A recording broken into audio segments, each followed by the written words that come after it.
결혼식장에서 상복을 입어본 적 있으세요? 저는 있습니다. 72살에요. 제 며느리 결혼식에서요. 효자효부 대회 대상 받은 전국이 울었던 그 효녀요. 근데 그년이 가져간 거 아세요? 18억이요. 제 평생이요. 남편이 남긴 전부요. 근데요, 제가 첫 번째가 아니래요. 피해자 7명 평균 연령 71세 총 피해액 92억. 7번 결혼했대요.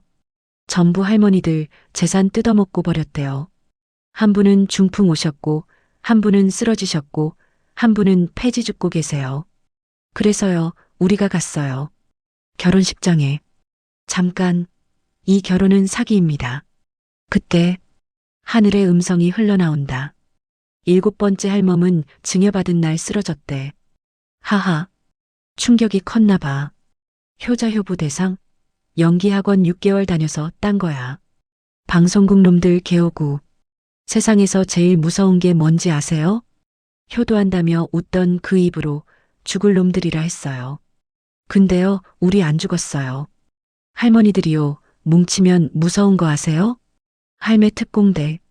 이건요, 70 넘은 할머니들이 92억 사기꾼 잡은 이야기예요. 안녕하세요. 오늘도 사람 사는 이야기 채널을 찾아주신 청취자 여러분, 진심으로 감사드립니다. 이야기를 시작하기 전에 구독과 좋아요 부탁드리고 남겨주신 댓글은 이야기를 만들어가는데 큰 힘이 됩니다. 그럼 오늘의 사연 시작하겠습니다. 새벽 5시 알람이 울리기 전에 눈이 떠집니다.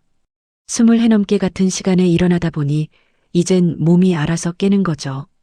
침대에서 일어나 무릎을 주무르며 천천히 몸을 일으켰어요. 오늘도 무릎이 시큰거리네요. 거울을 보니 72살 할머니가 서 있습니다. 언제 이렇게 늙었나 싶어요. 어제 같은데 말이죠. 남편 교통사고로 보내고 중학생이던 민수 혼자 키우느라 정신없이 살았는데 세월이 이렇게 빨리 가버렸네요. 경비실로 출근하는 길 아직 어두운 아파트 단지를 걸으며 생각합니다. 오늘은 무슨 일이 있을까? 입주민들 쓰레기 민원? 아니면 또 택배 때문에 짜증내는 사람? 뭐 익숙한 일이죠. 순자 씨, 아침부터 기분 좋아 보이네요. 동료 경비원 박노인이 웃으며 말을 걸었습니다. 그러게요. 오늘따라 날씨가 좋아서 그런가 봐요. 사실 기분이 좋은 건 날씨 때문이 아니었어요. 우리 민수가 드디어 결혼을 한대요. 40이 다 되어서야 신부감을 데려온다고 했을 때 얼마나 기뻤는지 몰라요. 경비실에 앉아 김밥으로 아침을 때웁니다. 편의점에서 산 1,000원짜리 김밥이지만 이것도 감사한 거예요. 먹고 살 수 있다는 게 얼마나 다행인지. 순자 씨, 며느리 복 터졌다며? 옆동 경비 아저씨가 부러운 듯 말했습니다. 에이 무슨, 아직 결혼도 안 했는데요. 겸손하게 말했지만 속으로는 웃음이 나왔어요. 우리 며느리가 될 사람이 그 유명한 효녀 윤하늘 씨래요. TV에도 나온 사람이에요. 전국 효자효부 선발대회에서 대상을 받았다고 하더라고요. 그 생각을 하니 가슴이 벅차올랐습니다. 20해를 혼자 살았어요. 남편 없이, 친구 없이 그저 아들 하나 믿고 버텨온 세월이었죠. 경비 일하면서 온갖 무시와 반말을 다 들었습니다. 경비 아줌마, 택배 좀 올려줘요. 아줌마, 왜 이렇게 일 처리가 느려? 경비 주제에 말대꾸야? 참았어요. 다 참았습니다. 민수 대학 보내야 했고 민수 취직시켜야 했으니까요. 지금 민수는 중견기업 과장이에요. 제 자랑이죠. 그리고 제게는 남편이 남긴 게 있습니다. 바로 재개발 아파트 세 채예요. 인천 부평 재개발 지역이라 시세가 많이 올랐죠. 지금은 총 18억 정도 된대요. 부동산 아저씨가 그러더라고요. 민수 결혼하면 한 채 주고 나머지 2채는 내가 가지고 있으면서 월세라도 받아서 살면 되겠지. 그렇게 생각하니 마음이 놓였어요. 이제 경비일 안 해도 될 것 같았습니다. 점심시간 경비실에서 라면을 끓여 먹고 있는데 TV에서 뉴스가 나왔습니다. 전국 효자효부 선발대회 대상 수상자 윤하늘 씨는 시어머니를 친어머니처럼 모시겠다는 감동적인 각오를 밝혔습니다. 화면에 나온 여자를 보고 깜짝 놀랐어요. 그 사람이 바로 우리 며느리가 될 윤하늘 씨였습니다. 예쁘고 착한 얼굴이었어요. 눈에서 정이 넘쳤죠. 인터뷰하는 모습을 보니 정말 효심이 깊어 보였습니다. 아, 저런 며느리를 만나다니. 나도 드디어 복받나 보다. 눈물이 날 것 같았어요. 평생 무시당하고 살았는데 이제는 저런 며느리가 생긴다니. 효녀 며느리가 생기면 입주민들도 저를 다르게 보겠죠? 그날 밤 집에 돌아와 거울을 보며 생각했습니다. 조금만 더 버티자. 민수 결혼하고 나면 내 인생도 달라질 거야. 희망이 생겼습니다. 70평생 처음으로 미래가 밝게 보였어요. 며느리 윤하늘을 처음 만난 날을 잊을 수가 없어요. 민수가 집으로 데려왔을 때 그 애는 현관문 앞에서 정중하게 인사를 했습니다. 어머님, 처음 뵙겠습니다. 저는 윤하늘이라고 합니다. 그렇게 말하며 공손하게 허리를 숙이는 모습에 가슴이 뭉클했어요. 요즘 젊은 사람들이 어디 이렇게 예의 바르던가요? 어머님, 제가 어머님 친딸이 되겠습니다. 평생 효도하며 살겠습니다. 하늘이가 제 손을 잡고 말했을 때 눈물이 왈칵 쏟아질 뻔했어요. 이런 며느리를 만나다니 정말 꿈만 같았죠. 결혼 후 하늘이는 정말 완벽한 며느리였습니다. 매일 아침 경비실로 도시락을 가져다 줬어요. 정성스럽게 만든 반찬이 가득 담긴 도시락이었죠. 어머님, 경비실 음식은 건강에 안 좋잖아요. 제가 매일 도시락 싸드릴게요. 입주민들이 그 모습을 보고 수군거렸습니다. 김순자 씨 며느리 정말 효녀네요. 요즘 저런 며느리가 어디 있어요? TV 나온 그 효자효부 대상 받은 사람 아니에요? 소문 들었어요. 처음으로 입주민들이 저를 존중하는 눈빛으로 봤어요. 20해 동안 경비 아줌마 취급받다가 이제는 효녀 며느리 둔 사람이 됐습니다. 하늘이는 제 무릎 치료에도 신경을 썼어요. 20해 동안 서서 일하다 보니 무릎이 많이 안 좋아졌거든요. 어머님, 병원 예약했어요. 같이 가요. 무릎 수술하셔야 해요. 병원에 가면 의사 선생님 말씀도 꼼꼼하게 메모하고 약 먹는 시간도 알람 맞춰서 챙겨줬습니다. 명절 때는 제 친구들한테까지 선물을 돌렸어요. 박노인 아저씨, 옆동 경비 아줌마들까지요. 어머님 친구분들이니까 제 친구분들이죠. 당연히 챙겨야죠. 친구들이 부러워했습니다. 순자야, 너 정말 복받았다. 저런 며느리 어디서 구하니? 저도 믿기지 않았어요. 이런 며느리가 제게 온 게 말이죠. 하늘이는 SNS도 열심히 했어요. 팔로워가 50만 명이나 된다고 하더라고요. 저랑 찍은 사진을 자주 올렸습니다. 해시태그 시어머니, 해시태그 효도, 해시태그 우리 어머님, 해시태그 사랑합니다. 댓글들이 달렸어요. 와, 진짜 효녀시네요. 부럽습니다. 요즘 이런 며느리 없어요. 시어머니 복 터지셨네요. 하늘이가 휴대폰을 보여주며 웃었습니다. 어머님, 사람들이 부러워해요. 저희 사이 정말 좋다고요. 행복했습니다. 정말 행복했어요. 70평생 이렇게 행복한 적이 없었죠. 그러던 어느 날 하늘이가 무릎을 꿇고 눈물을 흘렸습니다. 어머님, 죄송하지만 부탁 하나만 들어주세요. 그래, 하늘아. 무슨 일인데? 저희 부부가 집이 없어요. 전세로 사는데 집주인이 나가래요. 어머님, 아파트 한 채만 저희한테 증여해 주시면 안 될까요? 하늘이는 정말 간절하게 울었습니다. 눈물 콧물 범벅이 되어서요. 평생 은혜 갚으며 살겠습니다. 어머님 모시고 살게요. 제발이요. 민수도 옆에서 말했습니다. 엄마, 우리 정말 힘들어. 전세금도 올려달라고 하고 아이도 태어날 건데 집이 불안정하면 어떡해.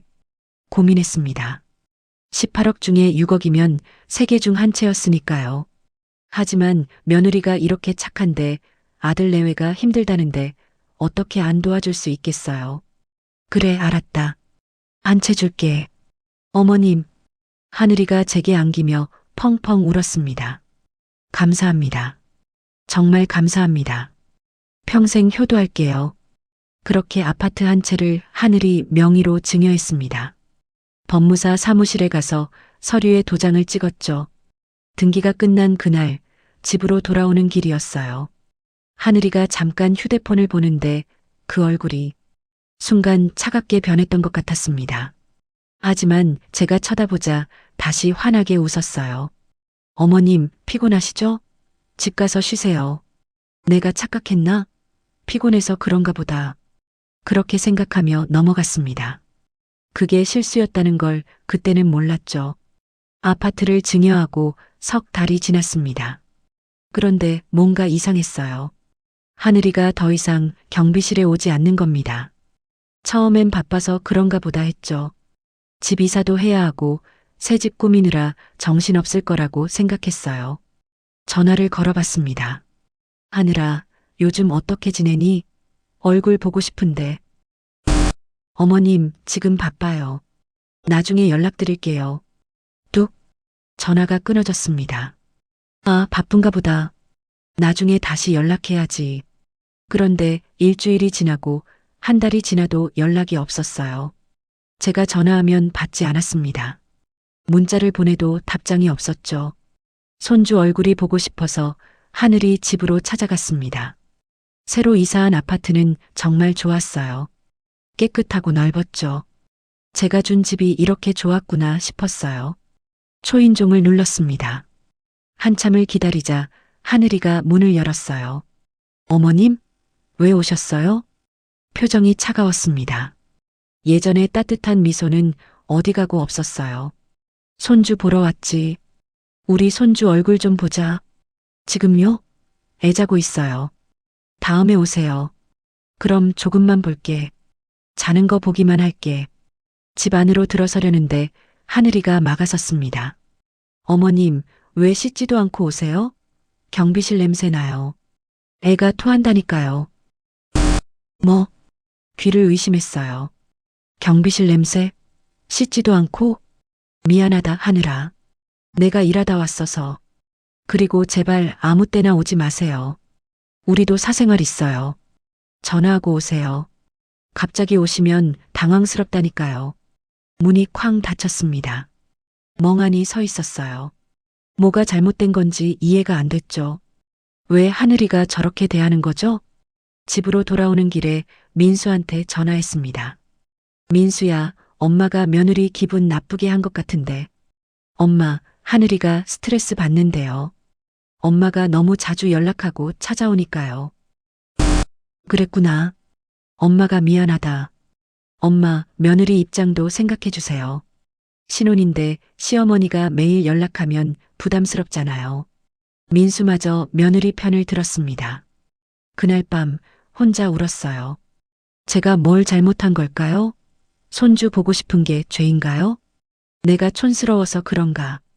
경비일에서 냄새가 나는가? 며느리가 나를 부끄러워하는구나. 자책하며 잠들었습니다. 그런데 더 끔찍한 일이 일어났어요. 제 친구 박노인 아저씨가 말해줬습니다. 순자 씨, 며느리가 나한테 전화했어. 순자 씨가 치매 기운이 있는 것 같다고. 헛소리하면 받아주지 말래. 뭐라고요? 나도 놀랐어. 근데 며느리가 진지하게 말하더라고. 순자 씨 건강 걱정된다면서. 손주 돌잔치 날이었습니다. 제게는 초대장이 오지 않았어요. 민수한테 전화했더니 말했죠. 엄마, 조촐하게 해서 가족만 모여요. 다음에 따로 밥 사줄게요. 가족만? 저는 가족이 아닌가요? 그날 하늘이의 SNS를 봤습니다. 해시태그 돌잔치, 해시태그 행복한 우리 가족, 해시태그 시댁 스트레스, 해시태그 경계선 중이요. 그리고 긴 글이 올라와 있었어요. 시어머니가 너무 집착하셔서 힘들어요. 매일 전화하시고 찾아오세요. 저도 제 삶이 있는데 이해를 못 하시네요. 요즘 심리 상담 받고 있어요. 경계선 지키기가 이렇게 어렵네요. 댓글들이 달렸습니다. 며느리 입장 이해해요. 시어머니 집착 진짜 힘들죠. 경계선 확실히 해야 해요. 힘내세요. 휴대폰을 떨어뜨렸습니다. 손이 떨렸어요. 이게 무슨 일이죠? 제가 뭘 잘못했나요? 6억짜리 아파트를 준 게 잘못인가요? 손주 보고 싶은 게 집착인가요? 그날 밤 경비실에서 혼자 울었습니다. 아무도 없는 어두운 경비실에서요. 석 달이 더 지났습니다. 하늘이한테서는 연락이 없었어요. 민수도 바빠서 통화가 어렵다고만 했죠. 외로웠습니다. 며느리가 생기면 달라질 줄 알았는데 오히려 더 외로워졌어요. 그러던 어느 날 하늘이한테서 갑자기 전화가 왔습니다. 어머님, 저예요. 하늘이에요. 하늘아. 어머님, 지금 시간 있으세요? 중요한 얘기가 있어서요. 목소리가 다급했어요. 무슨 일인가 싶어서 바로 만나기로 했습니다. 카페에서 만난 하늘이는 얼굴이 창백했어요. 뭔가 큰일이 난 것 같았죠. 어머님, 큰일 났어요. 무슨 일인데 그래? 보이스피싱 조직이 재개발 지역 노인들을 노린대요. 어머님 개인정보가 유출됐대요. 뭐? 제 친구가 경찰서에서 일하는데 어머님 명단에 있다고 알려줬어요. 곧 전화 올 거래요. 생각해보니 최근에 이상한 전화를 여러 통 받았습니다. 김순자 씨, 재개발 보상금 안전하게 관리해드립니다. 아파트명의 도용 사건이 있으니 확인하세요. 그게 다 보이스피싱이었구나 싶었어요. 어머님, 정말 위험해요. 요즘 노인들 재산 다 털리는 거 뉴스에 나오잖아요. 하늘이가 제 손을 꽉 잡았습니다. 어머님 명의로는 너무 위험해요. 일단 제 명의로 바꿔놨다가 나중에 다시 돌려드릴게요. 그게 무슨 소리니? 아파트 두 채요. 일단 제 명의로 해두면 안전하잖아요. 보이스피싱 조직이 어머님 정보는 알아도 제 정보는 모르니까요. 하지만 하늘아. 어머님, 저 믿으시죠? 제가 효자효부 대상 받은 거 아세요? 방송에도 나왔어요. 제가 어머님 재산을 어떻게 하겠어요? 하늘이가 울먹였습니다. 어머님, 제발요. 어머님 재산 지키고 싶어요. 나중에 꼭 돌려드릴게요. 약속해요. 고민됐습니다. 남은 아파트 두 채는 12억이었어요. 제 전 재산이나 다름없었죠. 제 법무사 친구도 있어요. 비용도 안 받고 해준대요. 믿어주세요. 며칠을 고민했습니다. 밤마다 잠이 오지 않았어요. 하지만 하늘이 말이 맞는 것 같았어요. 요즘 뉴스 보면 노인들 보이스피싱 당하는 거 정말 많잖아요. 하늘이가 효자효부 대상까지 받았는데 설마 나한테 나쁜 짓을 하겠어? 방송에도 나온 사람인데. 결국 결정을 내렸습니다. 법무사 사무실에 갔어요. 하늘이가 데려간 곳이었죠. 어머님, 여기 도장만 찍으시면 돼요. 일단 제 명의로 바꿔두는 거예요. 나중에 다시 돌려드릴게요. 서류에 도장을 찍었습니다. 떨리는 손으로요. 등기가 끝났습니다. 나머지 아파트 두 채, 12억이 모두 하늘이 명의가 됐어요. 어머님, 이제 안심하세요. 보이스피싱 조직이 어떻게 하겠어요? 하늘이가 웃었습니다. 그런데 그 웃음이 왠지 이상했어요. 법무사 사무실을 나오는데 하늘이가 휴대폰으로 전화를 했습니다. 응, 다 끝났어. 등기 완료됐어. 누구한테 전화하는 걸까요? 목소리가 차가웠어요. 집으로 돌아오는 길 가슴이 두근거렸습니다. 불안했어요. 뭔가 잘못된 것 같은 느낌이 들었죠. 그날 밤 민수한테 전화했습니다. 민수야, 엄마가 아파트 명의를 하늘이한테 다 옮겼어. 보이스피싱 때문에. 엄마, 뭐라고요? 하늘이가 그러는데 일단 며느리 명의로 해두면 안전하대. 전화기 너머로 한숨소리가 들렸습니다. 엄마, 그게 왜 그래, 민수야? 아니에요. 괜찮을 거예요. 민수 목소리가 이상했어요. 뭔가 숨기는 것 같았죠. 불안한 밤이었습니다. 잠이 오지 않았어요. 내가 잘한 걸까? 정말 괜찮은 걸까? 그 답을 알게 되기까지 그리 오래 걸리지 않았습니다. 등기를 마치고 이틀 뒤였습니다. 하늘이한테서 문자가 왔어요. 어머님, 잠깐 만나요. 할 말이 있어요. 카페에서 만난 하늘이의 얼굴은 차가웠습니다. 예전의 따뜻한 미소는 완전히 사라졌어요. 시어머니, 이제 전 필요 없겠네요. 뭐라고? 이혼 소송 들어갈 거예요. 변호사 선임했어요. 머리가 하얘졌습니다. 무슨 소리를 하는 건지 이해가 안 됐어요. 하늘아, 무슨 일이니? 왜 갑자기? 18억 고맙습니다. 잘 쓸게요. 하늘이가 일어서며 웃었습니다. 그 웃음이 너무 차갑고 무서웠어요. 경비나 계속 보세요. 그게 어울리는 인생이니까요. 안녕히 계세요, 시어머니. 그렇게 하늘이는 사라졌습니다. 멍하니 앉아 있었어요. 이게 꿈인지 현실인지 구분이 안 됐죠. 집으로 돌아와 민수한테 전화했습니다. 민수야, 하늘이가 이혼한다는데. 엄마, 나도 어제 통보받았어요. 변호사 통해서. 무슨 소리야? 도대체 무슨 일이야? 엄마, 나도 몰랐어요. 하늘이가 처음부터 계획이었던 것 같아요. 뭐? 엄마 재산 목적이었어요. 나도 이용당한 거예요. 휴대폰을 떨어뜨렸습니다. 손이 떨려서 더 이상 들 수가 없었어요. 다음날 경찰서로 달려갔습니다. 신고하러 왔어요. 며느리가 제 재산을 다 가져갔어요. 경찰이 서류를 보더니 고개를 저었습니다. 할머니, 이건 사기가 아니라 증여예요. 할머니가 자발적으로 명예 이전하신 거잖아요. 아니에요. 속은 거예요. 보이스피싱 때문이라고 했어요. 증여 서류에 할머니 도장이 찍혀 있어요. 법적으로 문제 없습니다. 안 돼요. 제 전 재산인데.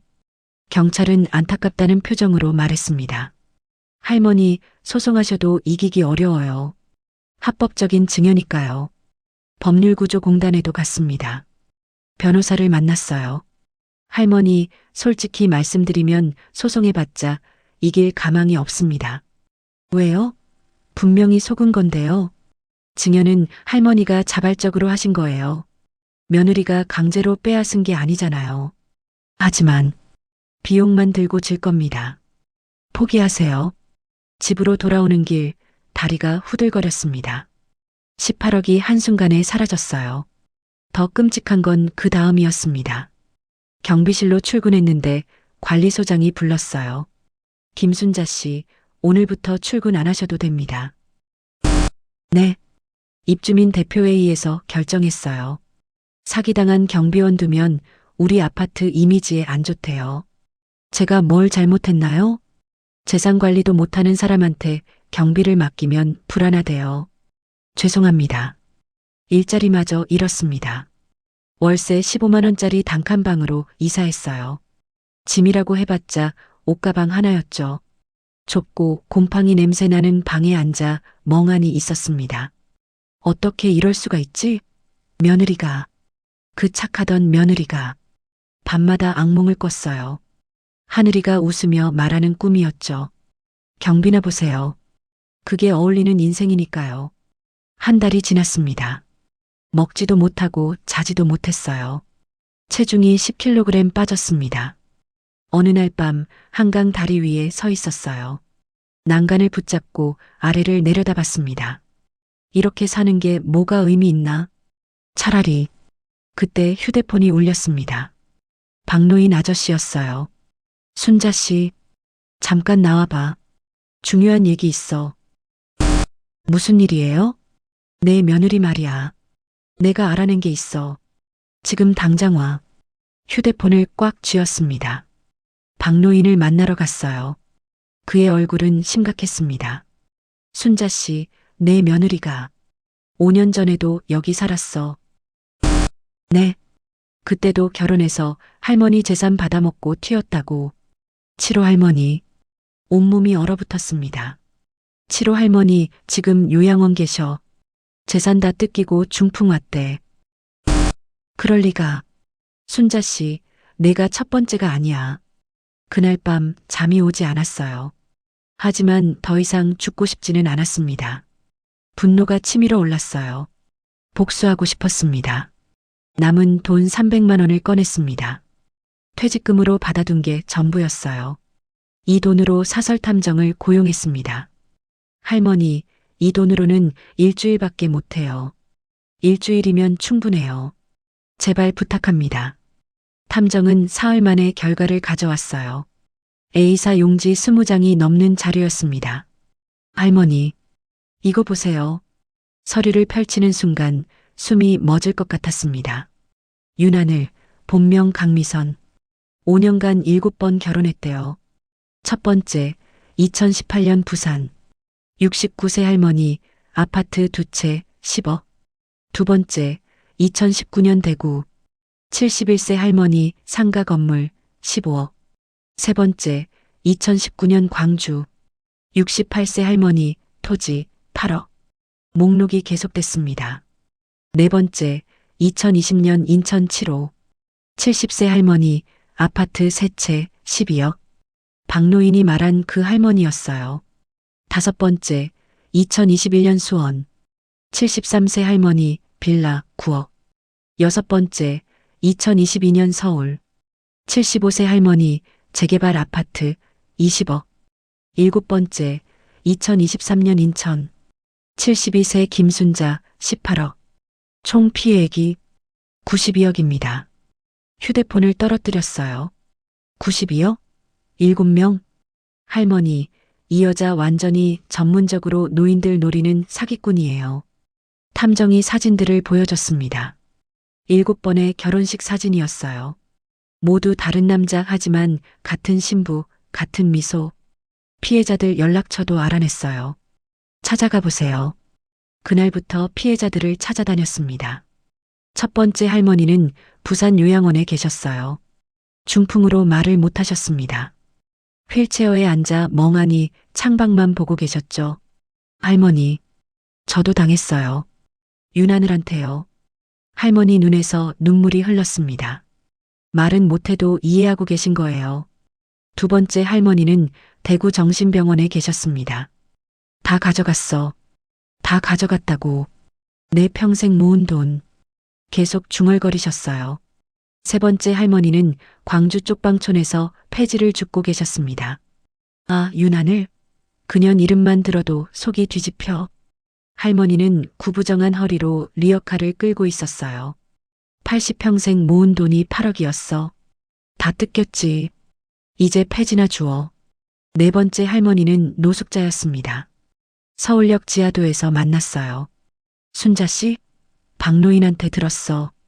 당신도 당했구나. 할머니는 추운 겨울에 담요 한 장으로 버티고 계셨어요. 다섯 번째 할머니는 충격으로 알츠하이머가 왔대요. 요양원에서 만났는데 저를 알아보지 못했습니다. 누구세요? 제 딸이에요? 아니에요, 할머니. 딸이 올 거예요. 우리 딸 효녀거든요. 가슴이 찢어졌습니다. 여섯 번째 할머니는 유일하게 정신이 온전하셨어요. 서울에서 만났습니다. 송자라고 합니다. 전 판사였어요. 75세 송자 할머니는 눈빛이 날카로웠습니다. 나도 복수하려고 그년 추적하는 중이야. 송자 할머니 집에는 자료가 가득했어요. 하늘이의 동선, 사진, 기록들이요. 2년이 벌써 8번째 타깃 잡았어. 8번째요? 석주 후 결혼한대. 이번엔 강남이야. 78세 할머니, 아파트 3채, 30억. 또 다른 피해자가 생긴다는 얘기였어요. 송자 할머니가 녹음 파일을 틀었습니다. 7번째 할멈은 증여받은 날 쓰러졌대. 하하. 충격이 컸나 봐. 근데 걔 덕분에 18억 깔끔. 다음은 강남 대박이야. 하늘이 목소리였습니다. 동료와 나눈 대화였죠. 분노가 폭발했어요. 온몸이 떨렸습니다. 인연을 잡아야 해요. 더 이상 피해자가 나오면 안 돼요. 송자 할머니가 고개를 끄덕였습니다. 그래서 계획이 있어. 결혼식 날 잡는 거야. 어떻게요? 증거를 모아서 결혼식장에서 폭로하는 거지. 언론도 부르고. 그러면 도망 못 가. 하지만 증거가 내가 다 모았어. 부동산 등기부등본, 결혼사진들, 녹음 파일들. 이것만 있으면 돼. 송자 할머니가 서류 봉투를 건넸습니다. 할매 특공대 만들자. 건강한 우리 셋이서. 저와 송자 할머니, 그리고 세 번째 할머니까지 셋이 모였어요. 석주 후 결혼식. 그날이 바로 심판의 날이야. 아름다운 음악이 울려 퍼졌습니다. 하늘이가 순백의 웨딩드레스를 입고 입장하고 있었어요. 300명의 하객들이 박수를 쳤습니다. 그 순간 우리 셋이 식장 문을 열고 들어섰습니다. 검은 상복 차림으로요. 웅성거림이 일었습니다. 결혼식의 상복이라니 사람들이 놀랄만했죠. 잠깐, 이 결혼은 사기입니다. 제가 소리쳤습니다. 목청권요. 음악이 멈췄습니다. 하객들이 술렁거렸어요. 하늘이의 얼굴이 창백해졌습니다. 사회자가 당황한 표정으로 말했습니다. 저기 손님, 무슨 일이신지. 송자 할머니가 앞으로 나서며 마이크를 빼앗았습니다. 여러분, 저는 30년간 판사 생활을 한 송자입니다. 지금부터 이 결혼의 진실을 밝히겠습니다. 하객들이 웅성거렸어요. 신랑 어머니 강명자 할머니가 일어섰습니다. 도대체 무슨 소리예요? 할머니, 잠시만 기다려주세요. 곧 아실 겁니다. 송자 할머니가 손짓하자 대형 스크린이 켜졌습니다. 첫 번째 화면, 하늘이의 7번 결혼 사진이 차례대로 나타났어요. 2018년 부산, 다른 남자와 웃고 있는 하늘이. 2019년 대구, 또 다른 남자와 웃고 있는 하늘이. 2019년 광주, 2020년 인천, 2021년 수원, 2022년 서울, 2023년 인천. 모두 다른 남자들이었지만 신부는 똑같았습니다. 똑같은 미소, 똑같은 웨딩드레스. 식장이 술렁거렸어요. 하객들이 일어서기 시작했습니다. 저게 뭐야? 같은 여자잖아. 7번 결혼했다고? 하늘이가 소리쳤습니다. 거짓말이에요. 조작된 사진이에요. 송자 할머니가 차분하게 말했습니다. 조작이 아닙니다. 부동산 등기부등본이 증명합니다. 스크린에 서류들이 떴습니다. 피해자 7명, 평균 연령 71세, 총 피해액 92억 원. 강명자 할머니가 비명을 질렀습니다. 아니야. 이럴 수가. 이분들의 재산은 모두 윤하늘, 본명 강미선 명의로 증여된 후 즉시 매각됐습니다. 제가 앞으로 나섰습니다. 이제 결정적 증거를 들려드리겠습니다. USB를 꽂았습니다. 하늘이의 목소리가 울려 퍼졌어요. 이번 강남 할멈 대박이야. 30억이면 내 인생 끝이다. 하하. 식장이 얼어붙었습니다. 변호사 아들놈? 완전 마마보이. 엄마가 시키면 뭐든 해. 개심내. 신랑의 얼굴이 굳었습니다. 7번째 할멈은 내가 증여받은 날 쓰러졌대. 뇌졸중 왔대.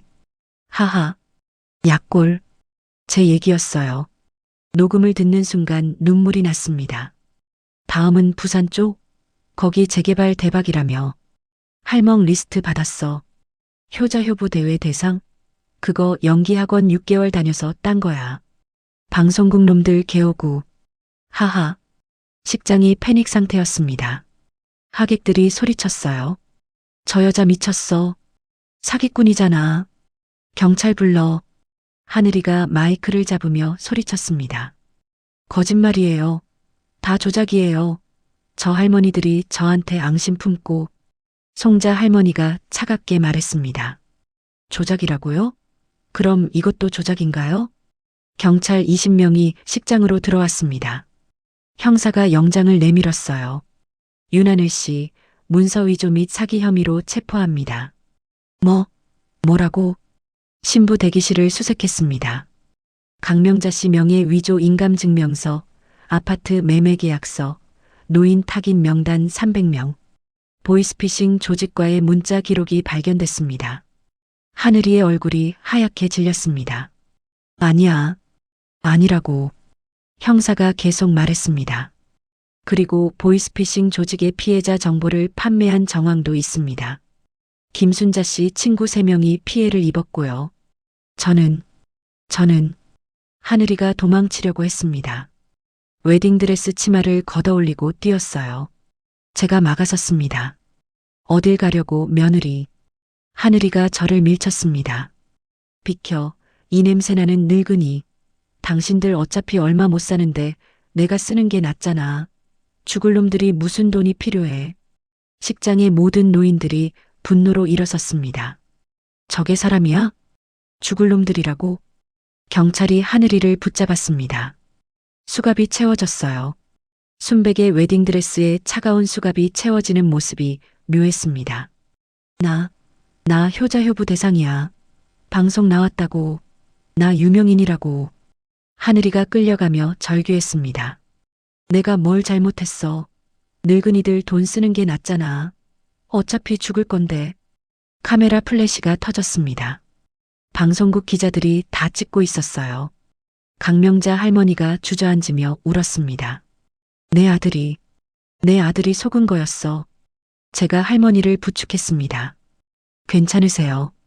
다행히 피해보기 전에 막았잖아요. 신랑은 멍하니 서 있었습니다. 믿을 수 없다는 표정으로요. 하늘이가 끌려가는 모습을 지켜봤습니다. 웨딩드레스가 질질 끌리고 있었어요. 송자 할머니가 제 어깨를 두드렸습니다. 순자야, 해냈어. 우리가 해낸 거야. 눈물이 왈칵 쏟아졌습니다. 할머니, 이제 끝난 건가요? 응, 끝났어. 셋째 할머니도 울고 있었어요. 우리 셋은 얼싸안고 울었습니다. 그날 밤 뉴스에 대서특필됐습니다. 효자효부 대상 수상자 알고 보니 연쇄 결혼 사기꾼. 피해액 92억 원. 7명의 노인 피해자. 할매 특공대 결성해 사기꾼 검거. 며칠 후 경찰서에서 연락이 왔습니다. 할머니, 하늘이 명의로 된 부동산 압류했습니다. 피해 회복 절차 시작할게요. 일부라도 돌려받을 수 있게 됐어요. 전부는 아니지만 그래도 다행이었습니다. 더 중요한 건 하늘이가 구속됐다는 거였죠. 더 이상 피해자가 나오지 않게 됐어요. 한 달 후 6명의 피해자 할머니들이 모였습니다. 첫 번째 할머니부터 7번째인 저까지요. 우리가 해냈어. 송자 할머니가 웃으며 말했습니다. 비록 재산을 잃었지만 우리는 더 큰 걸 얻었어요. 함께 싸운 동료들, 그리고 당당함이었죠. 저는 다시 경비 일을 시작했습니다. 다른 아파트에서요. 이번엔 떳떳했어요. 입주민이 반말을 해도 당당하게 말할 수 있었습니다. 죄송하지만 존댓말 써주세요. 저도 사람입니다. 72세 할머니가 새로운 인생을 시작했습니다. 비록 가진 건 없지만 존엄은 지켰으니까요. 그게 가장 중요한 거였어요. 하늘이, 아니 강미선은 징역 12년을 선고받았습니다. 사기죄, 문서 위조죄, 개인정보보호법 위반까지 죄목이 줄줄이 붙었어요. 재판장에서 판사가 말했습니다. 피고인은 5년간 7명의 고령 피해자들을 상대로 계획적이고 잔인한 범행을 저질렀습니다. 피해자들의 평생 모은 재산을 빼앗아 삶을 파탄시켰고 그 과정에서 어떤 죄책감도 없이 피해자들을 조롱했습니다. 하늘이가 소리쳤어요. 억울해요. 할머니들이 자발적으로 준 건데요. 판사가 차갑게 말했습니다. 자발적이 아니라 기망에 의한 것이었음이 명백합니다. 피고인의 죄질은 매우 불량합니다. 방청석에서 지켜봤어요. 하늘이가 끌려가는 모습을요. 교도관에게 붙잡혀가면서도 저를 노려봤습니다. 두고 봐, 이 늙은이들아. 저는 담담하게 말했어요. 잘 살아라, 며느리. 압류된 하늘이 재산은 23억이었습니다. 92억에 비하면 턱없이 부족했지만 그래도 피해자 7명이 나눠 가졌어요. 저는 3억 정도 돌려받았습니다. 18억 중 3억이요. 억울하지만 그래도 감사했어요. 그 돈으로 작은 원룸을 전세 얻었습니다. 이제 월세 걱정은 안 해도 돼요. 우리 7명은 한 달에 한 번씩 만나기로 했어요. 이름을 붙였죠. 칠공주 모임. 농담처럼 시작했는데 이제는 진짜 가족 같아요. 첫 번째 할머니, 부산 할머니는 여전히 요양원에 계세요. 중풍이라 말씀은 못하시지만 저희가 찾아가면 눈으로 웃으세요. 손을 꼭 잡아주시죠. 피해 회복금으로 좋은 요양원으로 옮기셨어요. 두 번째 할머니, 대구 할머니는 정신병원에서 퇴원하셨습니다. 상담을 꾸준히 받으시면서 많이 좋아지셨어요. 이제 살맛나. 그년이 감옥 간 거 생각하면 밥이 넘어가. 그렇게 웃으며 말씀하셨어요. 세 번째 할머니, 광주 할머니는 폐지 줍는 걸 그만두셨습니다. 피해 회복금으로 작은 방을 얻으셨어요. 이제 리어카 안 끌어도 돼요. 순자야, 너 아니었으면 나 얼어 죽었어. 만날 때마다 제 손을 잡고 우세요. 네 번째 할머니, 인천 7호 할머니도 노숙 생활을 끝내셨습니다. 쪽방이지만 지붕이 있는 곳에서 사세요. 따뜻한 이불도 생겼어요. 다섯 번째 할머니, 수원 할머니는 알츠하이머가 진행되셔서 저희를 못 알아보세요. 하지만 좋은 요양원에서 편하게 지내고 계십니다. 가끔 맑은 정신이 돌아오실 때면 말씀하시죠. 그년, 잡았어? 네, 할머니. 잡았어요. 그러면 환하게 웃으세요. 여섯 번째 할머니, 송자 할머니는 여전히 정정하세요. 전 판사답게 요즘은 법률 봉사를 하고 계십니다. 노인 사기 피해자들 무료 상담해주고 있어. 나 같은 사람 또 나오면 안 되잖아. 송자 할머니는 우리의 리더예요. 칠공주 모임 회장이시죠. 혹시 이 이야기를 보고 계신 분 중에 저처럼 당하신 분 계세요? 혹시 지금 힘드신 분 계세요? 포기하지 마세요. 저도 한강 다리 위에 섰었어요. 다 끝내려고요. 근데요, 살았어요. 싸웠어요. 이겼어요. 70 넘은 할머니도 했는데 당신도 할 수 있어요. 혼자가 아니에요. 손 내밀면 잡아줄 사람 있어요. 우리 칠공주처럼요.